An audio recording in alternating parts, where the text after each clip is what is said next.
de volta com o Jogo do Poder, hoje com a participação da delegada Marta Rocha, chefe da Polícia Civil do Rio de Janeiro, e também participando da entrevista o jornalista Renato Garcia. Delegada, o tráfico de droga, obviamente, drogas, ele não desaparece a partir da implantação das UPPs. Na realidade, você readquire o controle daquele terreno, mas o tráfico de droga, enfim, é uma coisa que às vezes se coloca de uma maneira mais imperceptível, mas está sempre presente e tal. Não se tem a vã ilusão de que vai se acabar com o tráfico de droga, embora a intenção seja essa. Agora, o que muda no tráfico a partir das UPPs? A dinâmica do tráfico. O que altera a partir da volta do controle desses espaços pelo Estado? Na verdade, a dinâmica que se quer implantar com a UPP é a retomada do território, devolver esse território àquela população. E, na verdade, quando a UPP chega, é curioso, por exemplo, que as mulheres vítimas de violência, elas passam a procurar mais a delegacia. Não porque elas desconfiassem da delegacia ou porque elas não tivessem aquela ferramenta à disposição, mas é porque, na verdade, elas tinham uma segunda forma de violência. Primeiro, elas eram violentadas por seus maridos e depois silenciadas com medo do tráfico, que as impedia de procurar o apoio policial. Então, na verdade, essa dinâmica, ela se modifica. Agora, a gente tem que pensar no tráfico como um comércio que é ilegal, mas que de um lado tem alguém que quer comprar e do outro lado tem alguém que quer vender. Claro. E talvez a gente tivesse que lidar com isso com as leis do mercado. Ou seja, tem alguém aqui que tem para ofertar alguma coisa. Então, como é que eu vou fazer? Então, não dá muito para a gente pensar no enfrentamento do tráfico sem pensar também no que vai fazer com o usuário, com o dependente. Quer dizer, tem que ter uma ação de prevenção. Agora, acho que é fundamental que essa nova dinâmica trazida pela UPP, ela traz exatamente isso, o resgate do território, né? O resgate do território para essas comunidades que merecem ter aquilo que todo mundo tem. E ao lado disso, o que me chamou a atenção numa ocupação que a Polícia Civil esteve, que logo no dia seguinte já estava alguém panfletando de um determinado banco e já estava alguém panfletando de uma determinada empresa de TV a cabo. Então, é exatamente esse sentimento que dá. Você devolve o território. E com isso surgem outras demandas. Surgem demandas que são de natureza policial e também de natureza não policial. Se você for parar para pensar numa delegacia de polícia, você vai ver que ninguém vai à delegacia porque seu filho fez passou no concurso público ou sua filha passou na faculdade. Mas às vezes ela vai buscar a delegacia até para falar de um fato de natureza não policial. Da mesma forma que acontece com a Polícia Militar. Às vezes eu aciono o 190 num fato que não é de natureza policial, mas esses equipamentos funcionam 24 horas por dia.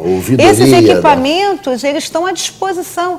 É natural que na madrugada as pessoas procurem uma delegacia por todos os motivos, né?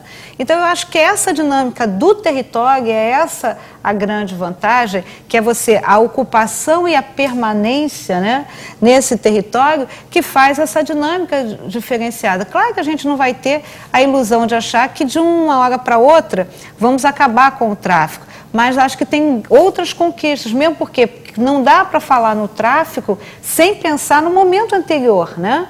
Sem pensar no tráfico como uma ação de comércio que tem ali alguém, um interessado, tem ali alguém que está interessado, regido pelas leis do mercado, sem dúvida nenhuma. Não tenha dúvida. Delegada, durante muito tempo o enfrentamento ao tráfico se deu nos dois planos das principais drogas, quer dizer, maconha e cocaína.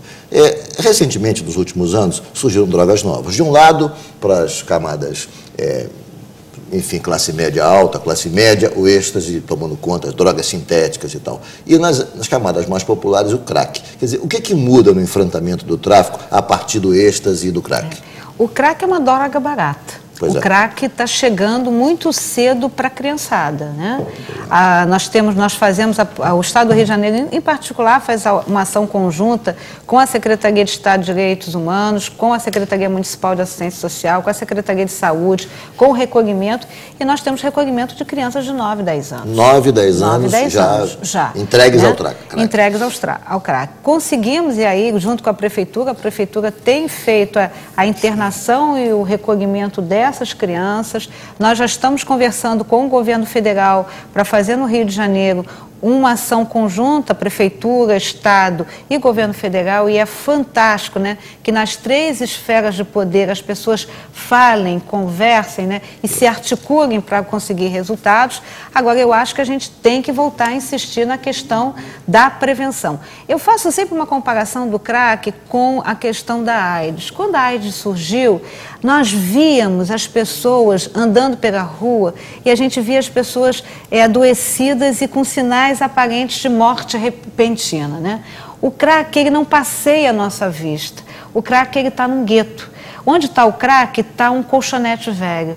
Onde está o crack, está um lugar sujo. Onde está o crack, está um lugar meio que abandonado. Então, a gente passa pela cidade e não consegue ver alguns pontos, porque ele está exatamente no gueto. Então, eu acho que tem que haver uma ação conjunta, tem que haver a intervenção da polícia, que auxilie no recolhimento e que apure, né, o tráfico daquele local, e a gente tem conseguido muito êxito nisso.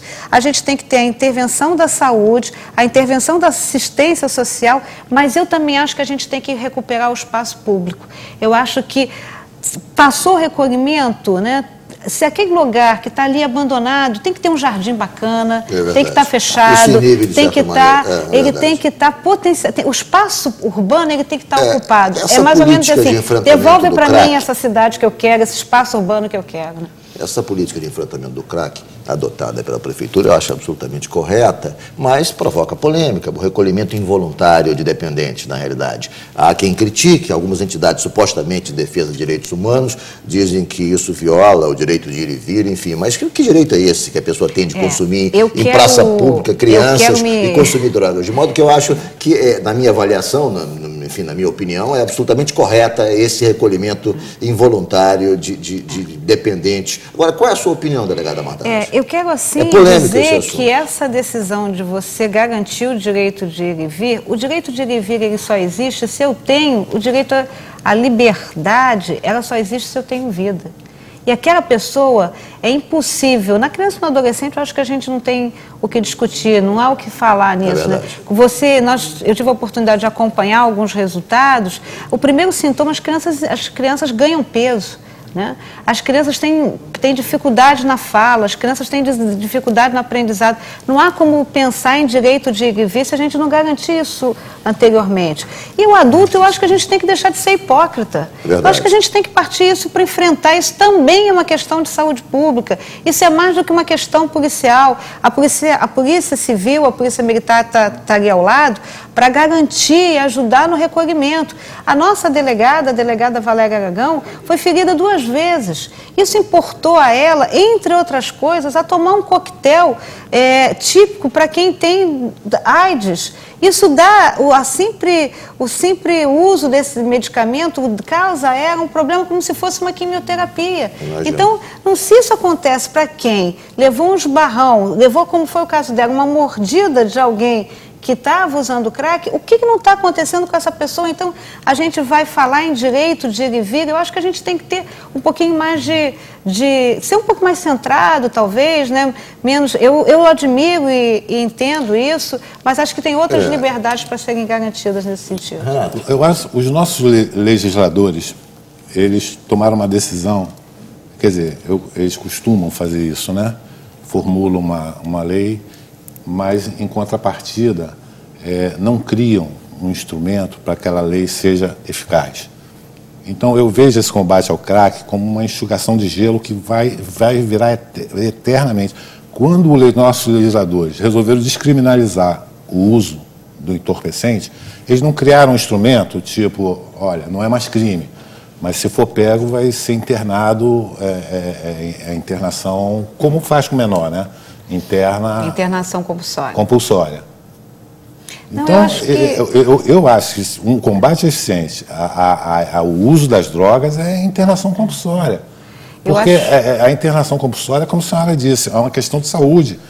O cara vai ser obrigado a se tratar, vai desintoxicar, vai sair daquilo. Porque enquanto isso não acontecer, a polícia vai lá, recolhe todo mundo, no dia seguinte está todo mundo lá de volta novamente. Eu acho, Renato, que você está correto, a legislação fala em admoestar O juiz poderá admoestar, né?